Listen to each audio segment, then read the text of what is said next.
construction of a bike repair shed in Marysville. But first, a Yuba County murder case goes to the jury. I'm Laura Vandermeer, and here's your ADTV webcast for Thursday, October 18th, 2012.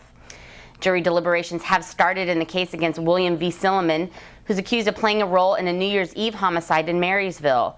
Silliman's attorney Rick Worrell asked jurors to return a verdict of voluntary manslaughter and said prosecutors did not meet the burden of proof. Worrell also said that the victim, Sam Moore, was expecting a fight that day.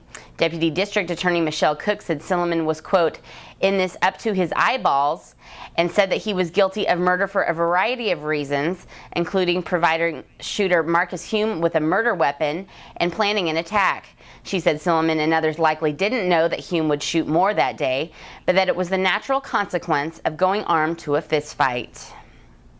And the Youth Build program in Yuba County helps young adults finish their education while learning construction skills. Today, they're working on a shed that will soon be used as a place to fix up bikes.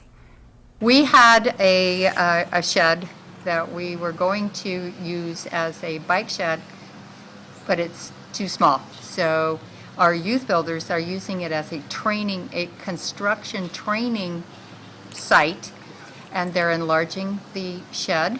As a larger part of their community service, they are building child-size carpenter's boxes and have made building blocks that they will put in the carpenter's boxes, and they will be donating them to children for Christmas presents.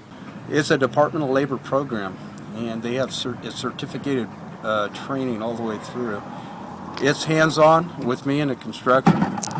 They also, the students we have, they didn't receive a GED or high school diploma. So, they have one day they're in a classroom preparing to graduate from high school, and the next day they're out getting skill training with me. I went through orientation with the Youth Build, and I got in, and ever since then it's really changed my life. I'm learning different things, how to build houses, how to do certain stuff, how to work with the equipment. And I got a whole bunch of new friends that are actually willing to help me with whatever I need help with, what I need. Like if I don't know something, there's someone here that knows. And from vocals to instruments ranging from piano to ukulele, students of all ages and skills turned out last night to dazzle on stage during auditions for the Yuba College Variety Show. Student Israel Gonzalez of Arboga, who first had the idea for the variety show, said it allows the different talent at the college to be showcased. The show is scheduled for November 15th at noon in the Yuba College Theater. Admission is free. Well, a full evaluation of the Yuba Sutter area's facilities for handling trash is set to be discussed this afternoon. The Regional Waste Management Authority will discuss hiring a consultant to do a study stemming from last year's talks about a new franchise agreement with Recology Yuba Sutter.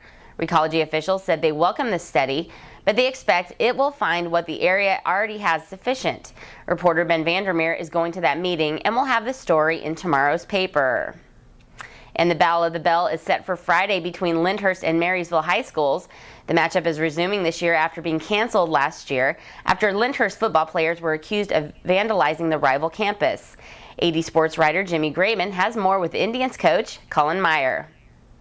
Okay, we're here at Marysville High School. I'm alongside head coach Colin Meyer. And Colin, you guys coming to this game off a tough loss at Capital Christian and coming into the big rivalry game with Lyndhurst. This is a game that wasn't even played last year, with all the off-field vandalism, I guess is what we can call it. How nice is it, though, to finally get back to football with these guys, playing football on the field against Lyndhurst? It's nice because that's what really the rivalry should be about is the competition on the field and the football. And for our kids not to be able to play last year as juniors, they're really excited to play them again this year. And you come into this game 1-1 in the GEL and right in the thick of things for a playoff spot. You guys, Lyndhurst, Dixon, all 1-1 in league. How important is it to focus on football this week and not get too caught up in this rivalry because you guys have a legitimate shot of making the postseason? Yeah, it's not that difficult because we played so poorly last Friday, and just focusing on us right now really and getting better and preparing for Lyndhurst, but internally we have to get better first. That's your ADTV webcast for Thursday, October 18th, 2012. For updates on these stories and more, go to AppealDemocrat.com or pick up a copy of the AD, your Yuba Sutter news leader, at your favorite newsstand.